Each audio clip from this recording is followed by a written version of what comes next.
Greetings, everyone, true believers, one and all. It's I, Matt, from Hidden Machine, of course, with another update video. I call these weekly updates, even though I don't think I do them every week.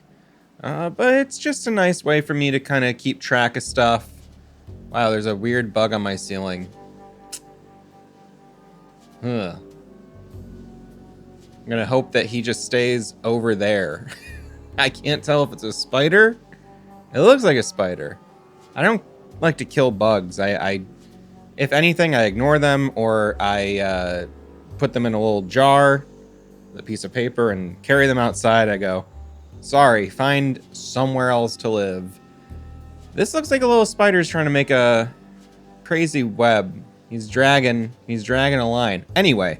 It's what happens, you know. I got the AC in. There's a little bit more room for bugs to come in. It's summer here in upstate New York. Bugs are gonna be in the house. There's nothing I can do about it. There's like little like centipedes that get in lately. Don't really like it, but also what are you gonna do? Anyway, when it comes to Hidden Machine, there are no bugs present here. Just videos getting made slowly but surely. Now, last week I put out my video discussing my theories on Control 2, and a lot of that relates to Quantum Break. I've been thinking about Quantum Break a lot, and I'll say I've been going through the Zero State novel, which is like a alternate reality take on Quantum Break. Also, have been doing a deep dive into Quantum Break's The Secret History of Time Travel. This is a very interesting making of book, similar to Alan Wake Illuminated. This is available online, although the scan is not super high res. And I've been thinking about doing like a full like 600 DPI scan. I'm just not sure if I actually will or not. But there's some great stuff in here if you are a Remedy nerd, especially a lot of cut content information. That book, a smaller version of it, came bundled in this, which is the Timeless Collector's Edition. And I got this. This is still sealed. I saw this like really cheap online somewhere. It was like 20 bucks or something. I should just grab that. And I did. But I think I already have an unsealed copy of the same thing. And it comes with... The manual is pretty neat. It's got some neat art in it. Or just on it. Maybe the manual itself is not that neat. Maybe it just had the neat art on it. Comes with a poster. Poster is basically this art. That's just like a cool illustration. I feel like so much of these images were adapted into Control. And I don't know. I feel like my mic placement's terrible today. We've got here a bunch of discs. We got disc 1 and disc 2 of Quantum Break. Disc over here.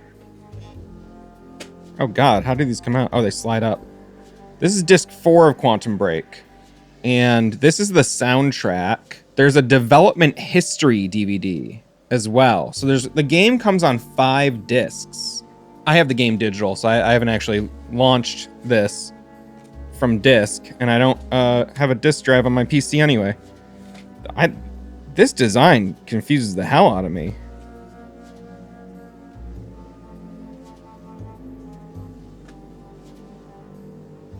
This is an intricate ass box. There's these little arms down here. I don't know how much this is coming across on camera. Intricate. Anyway, I thought maybe I could do like a little unboxing of that for this thing I'm working on, which is, you know, I've been thinking a lot about Quantum Break. I'd love to do just like a big ass video. You know, I see these videos sometimes that are like complete history and retrospective. It's like, well, I've said this before, but come on, give me the real history. Come on, I want to know the development, the marketing, the cut content, the production. And with Quantum Break, there's a real story to tell. And what I'd love to do is get in touch with people who worked on the game. I have not yet been able to get in touch with anyone. I've reached out to a few people, but I haven't heard back from them yet.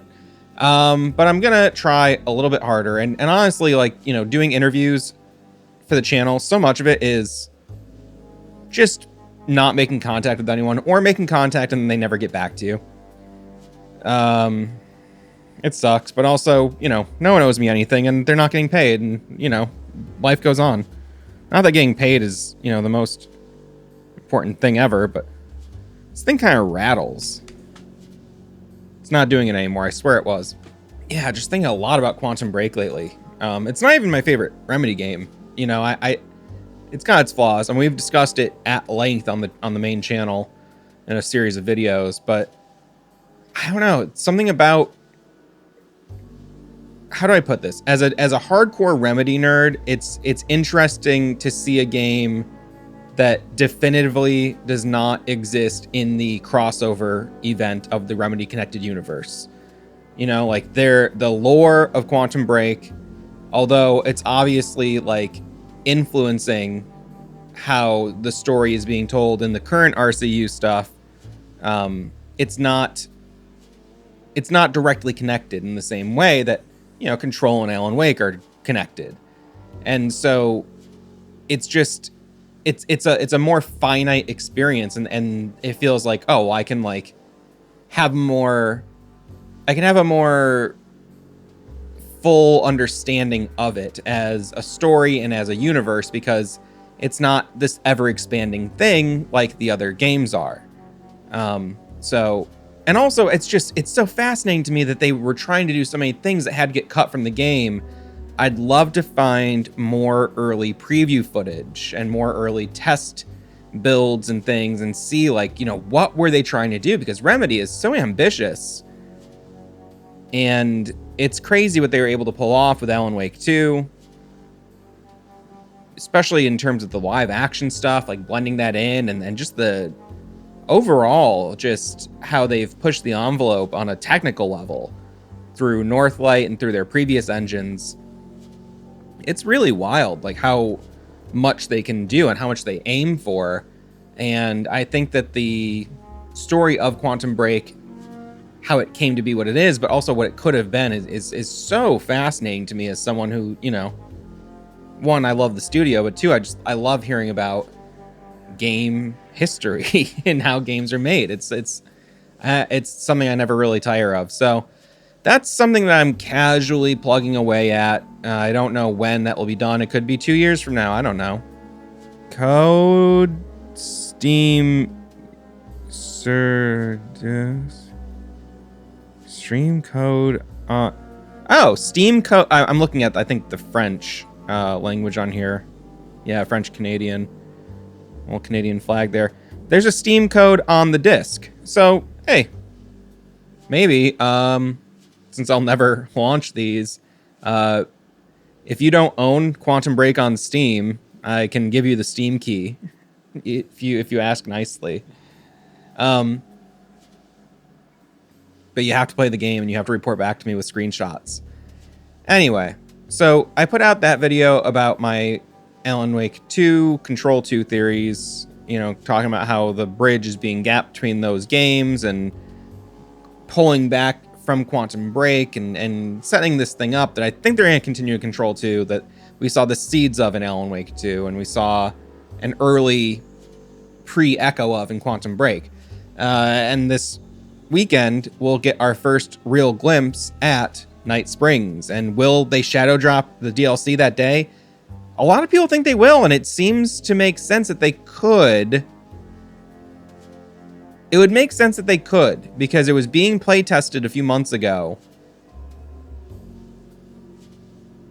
It just seems like the timeline's matching up, except, I think I said this before elsewhere, but I think Remedy employees are currently on vacation, so I don't know if they would drop something during a time where they weren't fully staffed, just in case anything needs all hands on deck.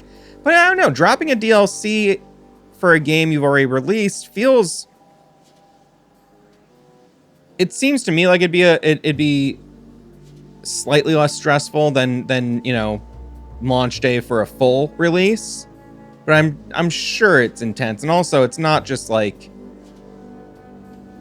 a minor, you know, cosmetic change. Like, from what I understand and what I have noticed in the leaks, which I don't really want to get into the details of, but this does seem like it's going to be a pretty pretty substantial DLC episode.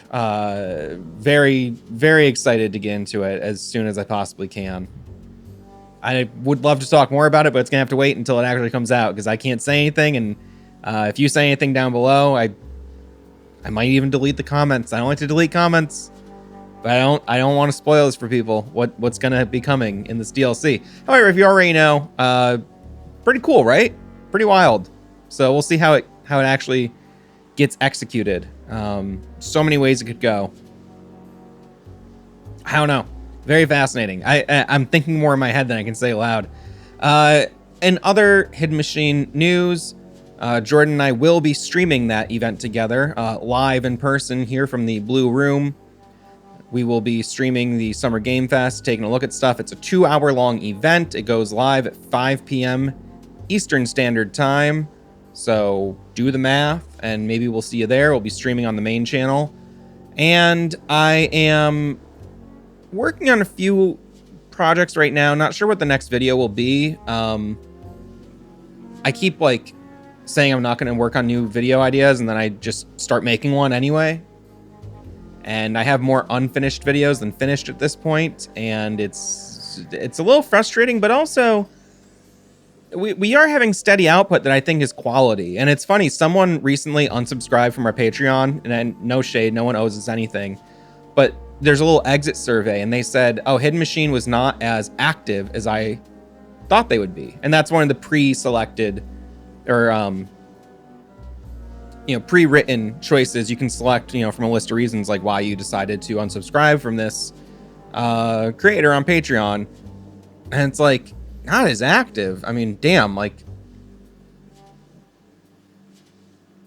it's like we put out like every 2 weeks, like a 4 or 5 hour long video, and then 20 to 60 minute long videos pretty much every week or every other week. Beyond that, I don't know if we could be more active. And it got me thinking, like, maybe it is finally time for me to hire an editor, but also I just don't like anyone else's work. I'm a big hater. I don't even think that my stuff is the best. It's just like the videos that I think are really good, I don't think their editing style would necessarily fit like my vision for the channel and for my videos. I feel like a very auteur kind of thing about the stuff I make for the channel and how I want to present it. It's like, I know an editor could mimic my style and follow a style guide or something if I gave it to them. But I'm not there yet. And also the cost involved, the channel makes some money, obviously, but not enough, I don't think, to justify hiring someone. If anything, I might hire an editor just to help me get over a hump, to get some of these videos where I have the voiceover, the gameplay, everything ready. It's just the video itself needs to be put together. But I don't know. I've also thought about hiring other people to do the voice over on videos, but I feel like that would get confusing. And I think if I hired someone, I would want them to do all the videos and just get my voice out of there entirely. But also, how does that help my ego? No, I also, again, don't know if it's like worth the cost, especially because some of these videos I want to make are several hours long sometimes. Like, for example, one of the things I'm currently working on was, I mentioned it a while ago, it was this video about Hitler games, which I think is a bizarre topic and a sensitive topic, but also, like, why are all these Hitler games on Steam and what are they? This got me going down a rabbit hole of, like, far right-wing gaming and a sort of, like, anti-woke response to what some people think is games being too woke. And it brought me in my research to some places that were very unexpected. And I think I have a pretty wild ass story to tell here. And also it's like fun to look at these games, these like goofball right-wing games that are like not good games, they are just propaganda. And there's something interesting to me about seeing that. And,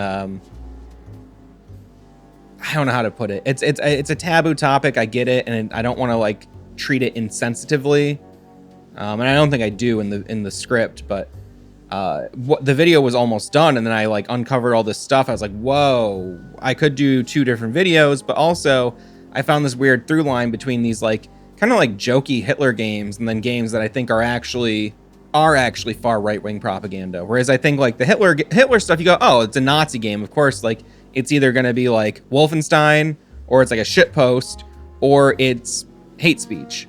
You know, I think it's fair to say it's going to be somewhere on that spectrum. But there is this weird through line where the post-ironic kind of, you know, bleeds in, and it's a long thing. The script keeps getting longer and longer and longer. And I've been going through these games and just, I don't know. I should just show you later.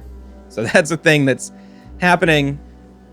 I also finished a script for a Remedy Entertainment Iceberg video that I think will be really fun for people to check out. My hope is that it is a sort of like jumping off point for people to think about more mysteries and theories on their own. I don't want to like try to do anything like comprehensive, like here's every crazy fucking thing in a Remedy game.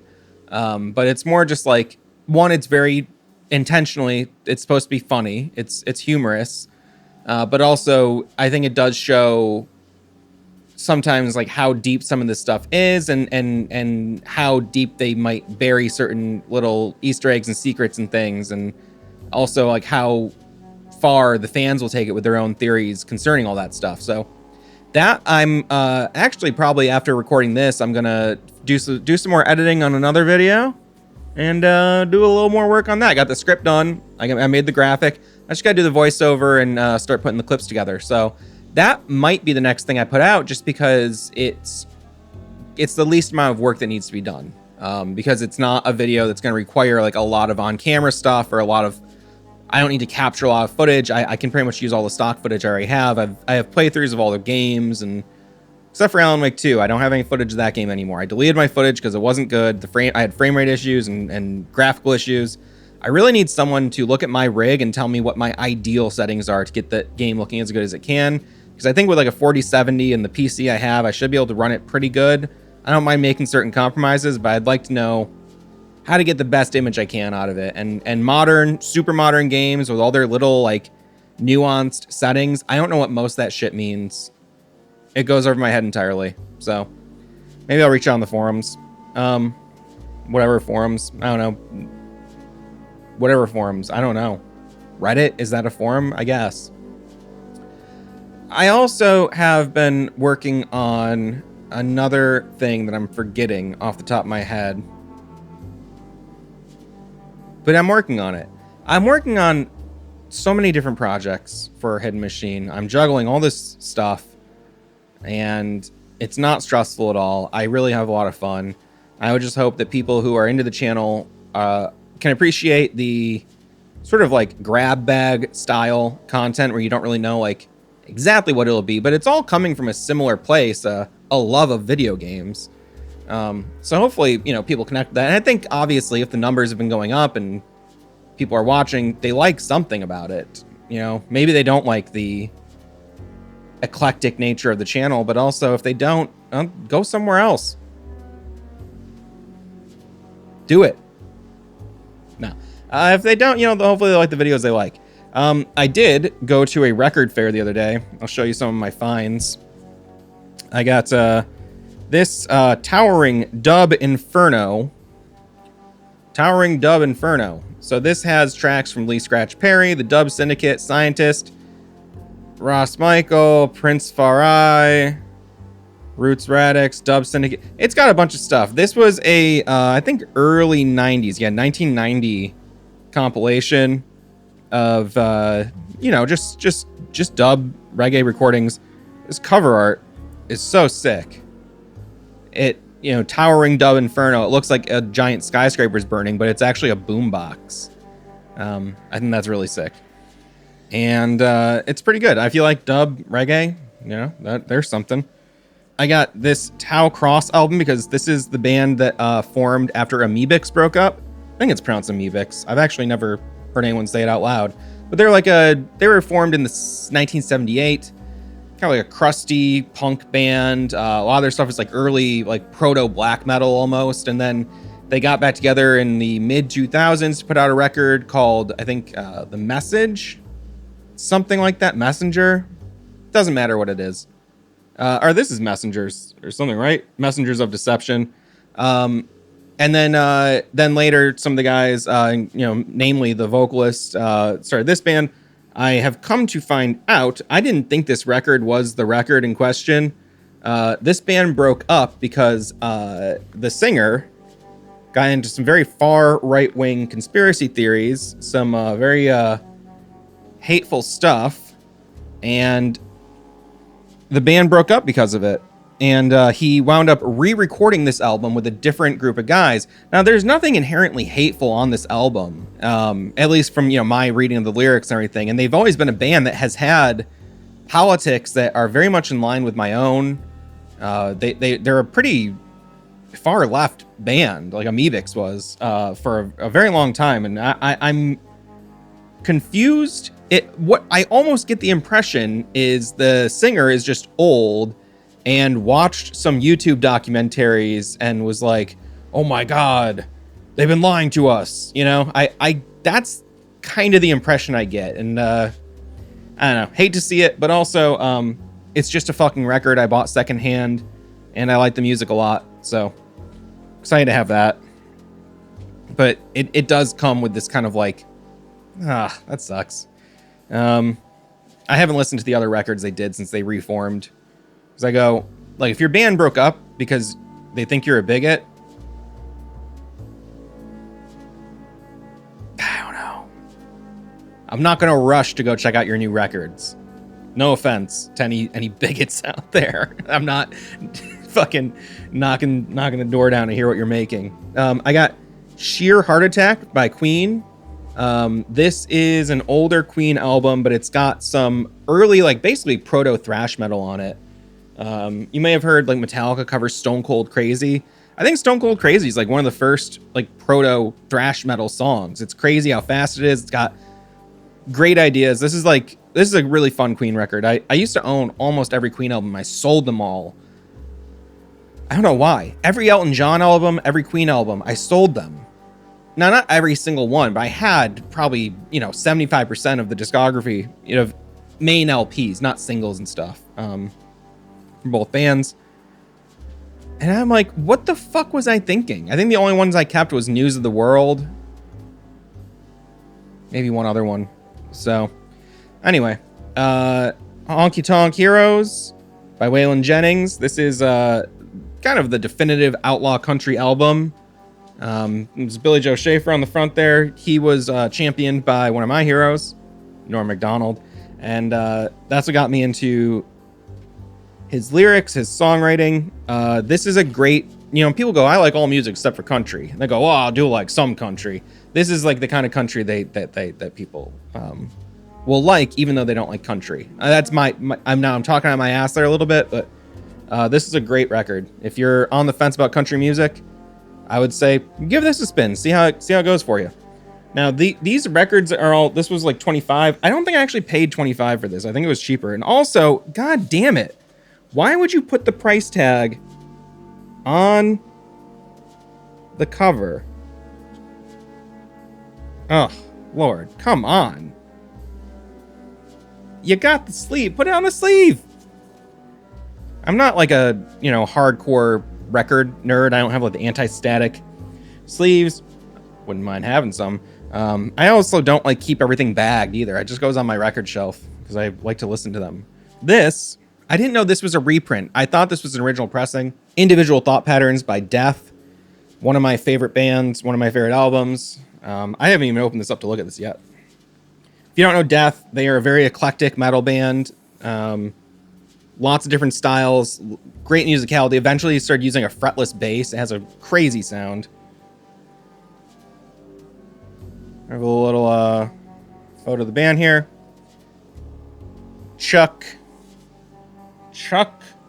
Schuldiner? I don't know how you say his name. But he was the main lyricist, composer for the band, I believe.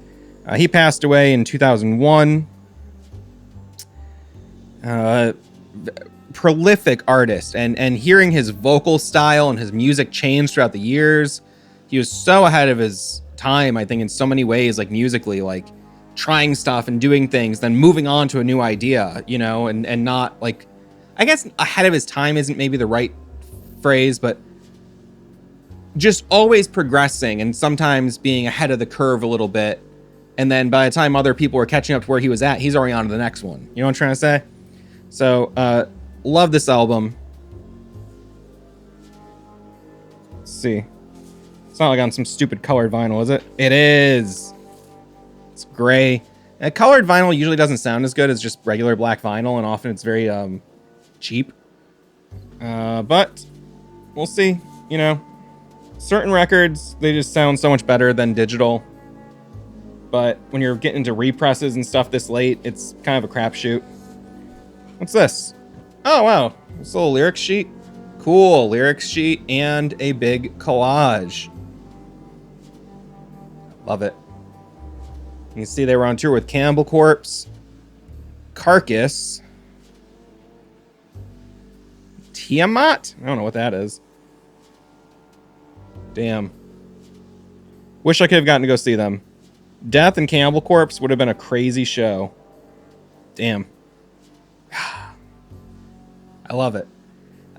Yeah, so there was a local record fair. It's at a local bar. And they had vendors come from, I think, like 7 different vendors from out of the area came to join in, I think, an 8th vendor that is local. And it's crazy that there is a record culture. It's kind of annoying, though. I was posting about this online the other day when I was, you know, when I went there, I really wanted to find an ICP record or a Bloodhound Gang record. And those are bands that I know a lot of people think are kind of cringe, which made me think could be even easier to find the record for cheap. Maybe. Well, no. The only ICP they had was Mighty Death Pop and another more recent one, which I just don't think it, you know, pretty much Great Milenko is the peak for me with ICP. I would love to get an old copy of Great Milenko on vinyl. And then I do like some of the Jekyll Bros stuff, but after that, it's like I could maybe compile an album of what I think are great ICP tracks from after the Jekyll Brothers disc. Maybe if I hatchet to my head, if I had to, maybe I could. I don't know. Anyway, I wanted to find a Bloodhound Gang album. Couldn't find one. And I think I looked at every single record at the record fair. I maybe skipped 1 or 2 boxes I knew were like only jazz. But even then, it's like, you know, it's good to look in the cross-genre boxes and see like, oh, you know, there's like a miscellaneous one, or even though this is all jazz, like, oh, they accidentally stuck this like Wu-Tang record in here. You know, it happens.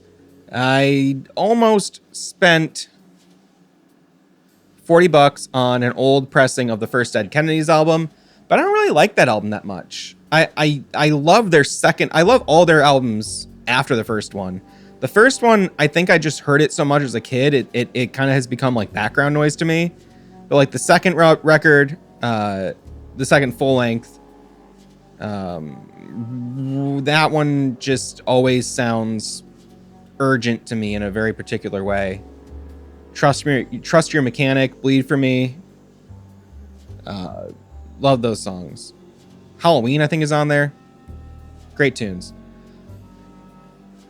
What was frustrating for me was I wanted to look at all the records, and then there's all these like sweaty guys, stinky too, often smelling like they took a bath in Axe body spray.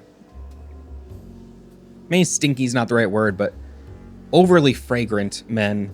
With a little piece of paper, and they go like this when they're flipping through the records, because they're only looking for the rare pulls, and they're gonna probably resell them.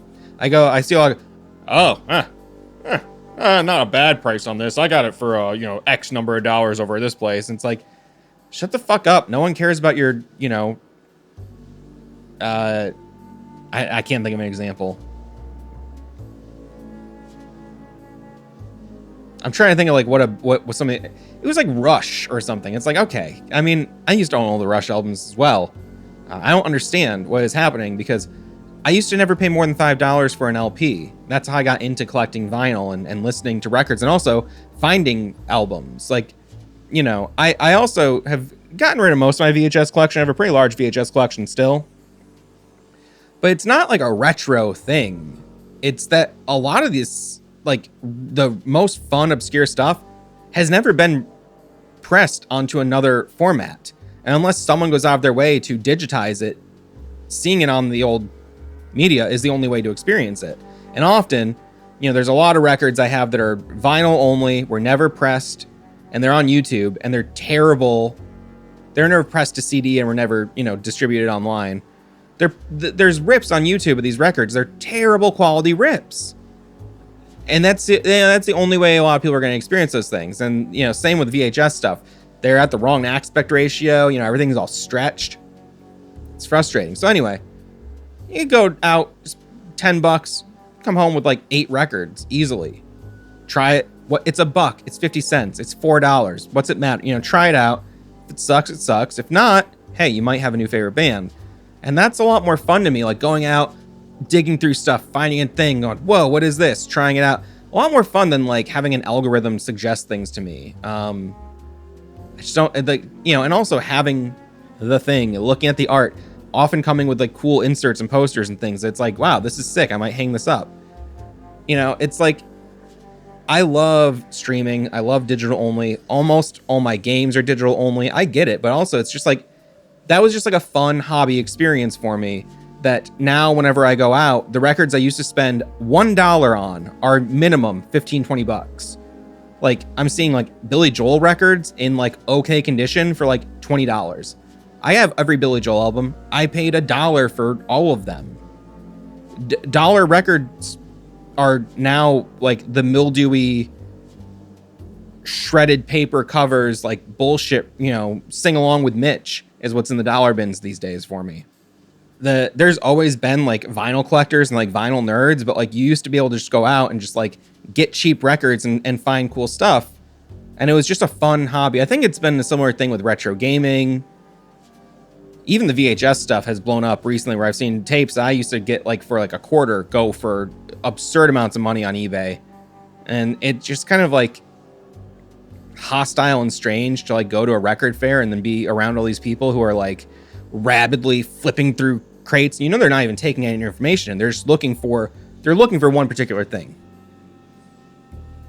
Whatever. We all gotta share the space. We're all there for different reasons. It's just like, that was like the majority of guys I was around that day, and they just had like a very nasty energy. And then like,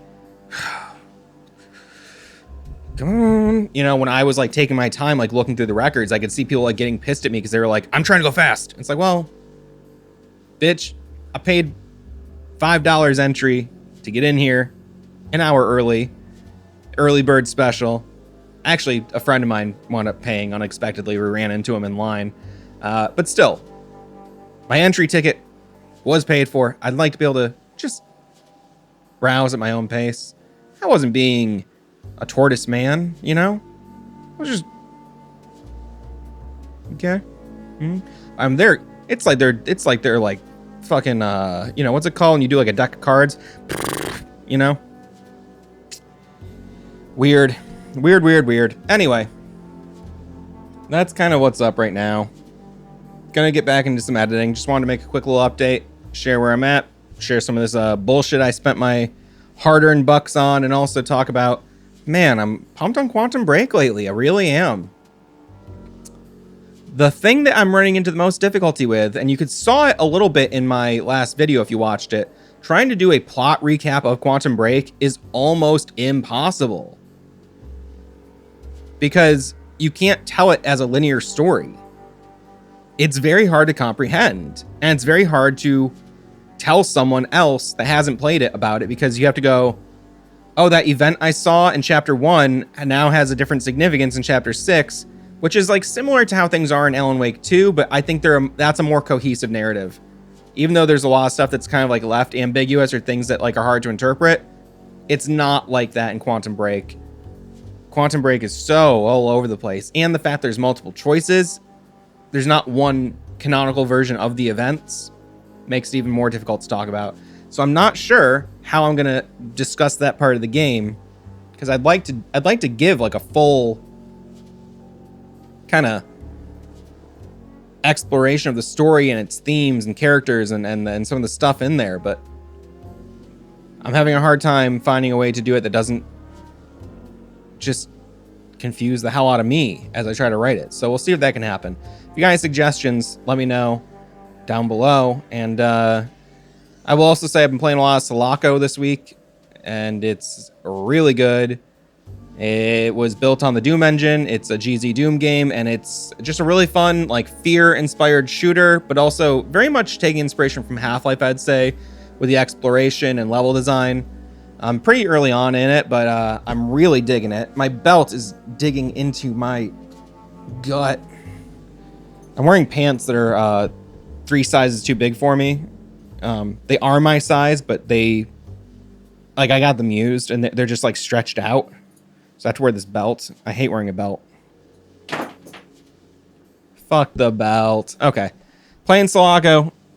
Would definitely recommend it. Also been playing a lot of the Rogue Prince of Persia from the team that was working on Dead Cells for the past few years. Not the initial team, but the team it was handed off to. It's their new game. It's pretty fucking good. It's pretty fun. Maybe not something I would recommend right now in early access, unless you're really into this style of gaming. But I think that if they can stay this course, they're going to have something really good on their hands. And a lot more games I want to talk about, but I also wrote a script that I didn't get to record this one yet. I'm going to hopefully get it done today. Just a little demo roundup, talking about some of the new demos I've been playing lately and how I want to share just about 6 games that I think are worth checking out. So look forward to that, and I'll see you in the future. Goodbye.